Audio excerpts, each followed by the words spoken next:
नमस्कार।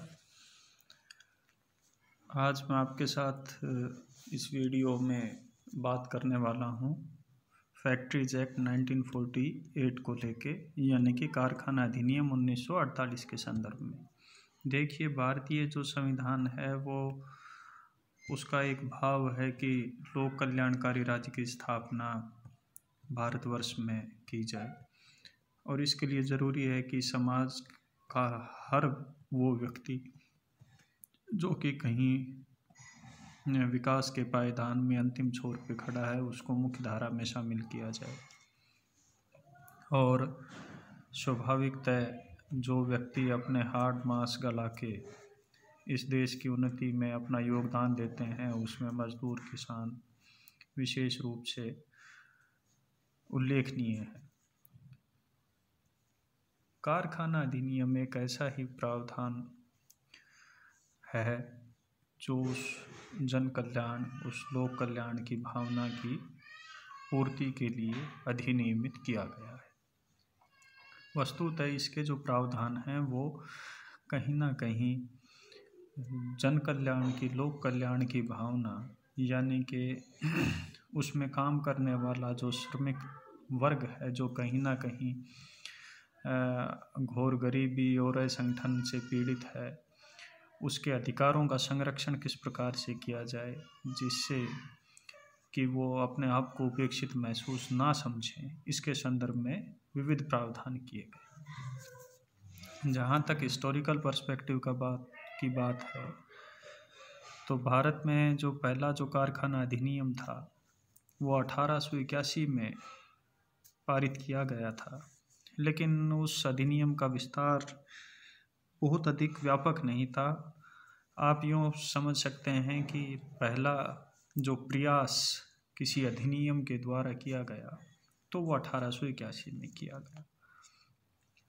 बाद में 1911 में एक दूसरा कारखाना अधिनियम पारित किया गया। कारण ये था कि उस समय औद्योगिकरण इस देश में प्रारंभ हो चुका था, इसलिए छोटे बड़े कल कारखाने खुलने लग रहे थे, तो ज़रूरी था कि एक नया अधिनियम पारित किया जाए। उसके बाद 1932 में कारखाना अधिनियम एक और आया।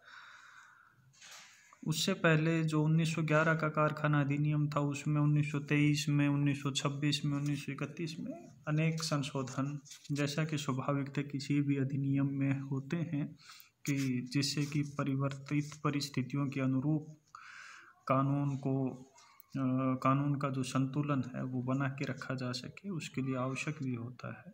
तो इस तरह के संशोधन किए गए और फिर अल्टीमेटली 1932 में कारखाना अधिनियम एक नया आया। व्हिटले का आयोग था, उसके सुझावों के ऊपर जो तत्कालीन जो ब्रिटिश भारत था उन्होंने 1934 में फिर से एक कारखाना अधिनियम, एक फैक्ट्रीज एक्ट पारित किया। इस तरह से ये सारी जो चीज़ें थी, और ये जो 1932 और 1934 वाले जो कारखाना अधिनियम थे उनमें कुछ एक प्रावधान किए गए पहली बार, कि जैसे कि जो कारखाने जिसमें बिजली की सहायता से जो चलते थे, यानी कि विद पावर, यानी कि जहाँ पे जो उद्योग था, जो कारखाना था, उसमें कोई जो अभिनिर्माण मैन्युफैक्चरिंग प्रोसेस, अभिनिर्माण प्रक्रिया होती थी, वो बिजली की सहायता से संपादित की जाती थी। तो ऐसे कारखानों में 20 जो श्रमिक थे उनकी इकाई को डेफिनेशन में शामिल किया गया, और जहाँ पे जो स्थानीय सरकारें थे वो 10 से अधिक जो श्रमिक वाले जो कारखाने थे उनके ऊपर भी इस अधिनियम के, यानी कि 1932 के अधिनियम के प्रावधान लागू कर सकती थी। इसी तरह से जो वर्किंग आवर्स थे वो 11 घंटे और सप्ताह में 60 घंटे निर्धारित किए गए। बालकों के जो काम की जो आयु थी उसको कम से कम 14 साल कर दिया गया। शाम को 7 बजे से सुबह 5 बजे तक बच्चों और जो महिला जो श्रमिक थी, जो वुमन लेबरर जो थे, उनसे काम करना, उनका निषेध किया गया। इसी तरह जो बाल जो श्रमिक थे, जो चाइल्ड लेबर आप जिसको कह सकते हैं, उनको 4 घंटे के बाद आधे घंटे का विश्राम संबंधी प्रावधान, और जो वयस्क जो श्रमिक थे उनके 6 घंटे के बाद 1 घंटे का विश्राम अनिवार्य किया गया। इस तरह से सुधारों की एक श्रृंखला शुरू हुई और जिसकी चरम परिणति 1948 के अधिनियम में हुई। अब जो 1948 का अधिनियम है उसमें मैं सीधा परिभाषा खंड पे आऊँगा, क्योंकि कारखाना, फैक्ट्री आप किसको कहेंगे, तो उसका एक जो महत्वपूर्ण जो तत्व है वो है मैन्युफैक्चरिंग प्रोसेस, यानी कि अभिनिर्माण प्रक्रिया। फैक्ट्री के लिए ज़रूरी है कि अभिनिर्माण प्रक्रिया उस प्रीमाइसिस के अंदर संपादित की जाए, यानी कि फैक्ट्री के लिए ज़रूरी है कि मैन्युफैक्चरिंग प्रोसेस किसी प्रीमाइसिस के अंदर हो रही हो।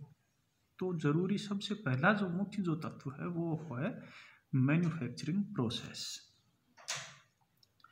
अगर मैन्युफैक्चरिंग प्रोसेस नहीं तो फिर कोई भी प्रीमाइसिस फैक्ट्री भी नहीं।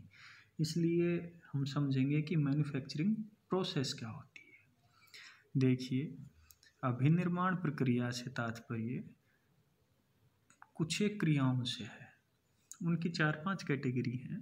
इनफैक्ट उनकी 6 कैटेगरी हैं और क्रमशः हम अब उनका अध्ययन करेंगे। तो अभिनिर्माण प्रक्रिया से अभिप्राय कुछ एक क्रियाओं से है। जैसे पहला है किसी वस्तु या पदार्थ के उपयोग, विक्रय, परिवहन, परिधान या वयन की दृष्टि से उस वस्तु का अभिनिर्माण, परिवर्तन, मरम्मत, विभूषण, पूर्णीकरण, गठबंधन, तेल लगाना, धोना, साफ करना, तोड़ना, गिरा देना या अन्यथा संस्करण करना। यानी कि जरूरी ये है कि किसी वस्तु या पदार्थ का उपयोग हो, उसका विक्रय, परिवहन, परिधान या वयन के दृष्टिकोण से उस वस्तु का अभिनिर्माण या उसमें परिवर्तन कर देना, उसकी मरम्मत करना, उसका विभूषण करना, पूर्णीकरण करना, उसका गठबंधन करना, उसको गिरा देना, तोड़ना, धोना, साफ करना या अन्य संस्करण करना या अनुकूलन यानी कि ट्रीटनिंग करना, इससे संबंधित कोई प्रक्रिया। इतनी विस्तृत परिभाषा है कि जिसमें सारे के सारे एलिमेंट्स को शामिल कर दिया गया। पहला। दूसरा, तेल, जल या मल को पंप करने से संबंधित कोई प्रक्रिया, यानी कि ऑयल, सीवेज या वाटर कोई पंपिंग से रिलेटेड कोई भी प्रोसेस। दूसरा। तीसरा है पावर जनरेट करना, ट्रांसफॉर्म करना या ट्रांसमिट करना, यानी कि शक्ति पैदा करना, उसको रूपांतरित करना या उसको पारित करने के संदर्भ में कोई भी प्रक्रिया। मुद्रण के लिए यानी कि पेंटिंग के लिए कंपोजिंग करना, अनुलिपि के द्वारा मुख्य मुद्रण करना, लिथोग्राफी, फोटोग्राफी या अन्य कोई प्रक्रिया या जल्दबाजी संबंधी कोई भी प्रक्रिया। यानी कि इसमें आप यूँ समझ लीजिए कि जो प्रिंटिंग का जो पूरा एक प्रोसेस है उसको शामिल कर दिया गया। पोतों, जलियानों का निर्माण करना, मरम्मत करना, पुनः फिट करना या उनको तोड़कर अलग कर देने से संबंधित कोई भी प्रक्रिया। और शीतागार में किसी वस्तु को संरक्षित या एकत्र करने से संबंधित कोई भी प्रक्रिया। तो ये एक विस्तृत परिभाषा है जो ये स्पष्ट कर देती है कि मैन्युफैक्चरिंग प्रोसेस में आप किन किन प्रक्रियाओं को शामिल करेंगे। तो इसमें वस्तुतः किसी भी उसको छोड़ा ही नहीं गया, किसी भी प्रोसेस को छोड़ा ही नहीं गया। बहुत विस्तृत एक परिभाषा की दी गई, क्योंकि ज़रूरी ये हो जाता है कि कारखाना, कोई भी संस्थान तब तक नहीं कहलाएगा जब तक कि वहाँ पे कोई अभिनिर्माण प्रक्रिया, मैन्युफैक्चरिंग प्रोसेस संपादित या संचालित नहीं की जाती। इसलिए ज़रूरी ये था कि इसके अंदर हर एक उस प्रक्रिया को शामिल कर दिया जाए जिससे कि किसी प्रेमाइसिस को, क्या वो फैक्ट्री है या नहीं है, उस दिशा में शामिल करने में कोई कठिनाई महसूस ना हो। तो आप ये देख लीजिए, इसमें चाहे साफ सफाई, सीवेज या ऑयल की पंपिंग या वाटर पंपिंग, इनको शामिल कर दिया। पावर जनरेशन को, ट्रांसफॉर्मिंग को, ट्रांसमिटिंग को शामिल कर दिया। प्रिंटिंग को इसमें शामिल कर दिया। जो शिप हैं उनकी मैन्युफैक्चरिंग को, उनके को तोड़ के अलग कर देने को या उनके मरम्मत के संदर्भ के अंदर चीज़ों को शामिल कर दिया। वेयर हाउस हैं जो जहाँ पे चीज़ों को संरक्षित रखा जाता है, सामान को संरक्षित रखा जाता है, शीतागार, उसको इसमें शामिल कर दिया। और सबसे ज़्यादा शामिल ये कर दिया कि किसी वस्तु या पदार्थ के उपयोग, विक्रय, परिवहन, परिधान की दृष्टि से उसका अभिनिर्माण करना, मरम्मत करना, पूर्ण करना, विभूषण करना, तोड़ना, गिराना, अलग कर देना, दोबारा जोड़ देना या उसका दोबारा से प्रोसेसिंग उसकी कर देनी या उसको ट्रीटनिंग, अनुकूलन कर देना। वस्तुतः इसके अंदर पूरी की पूरी एक जो परिभाषा है वो किसी भी प्रोसेस को स्वतः ही अपने में समाहित कर ही लेती है।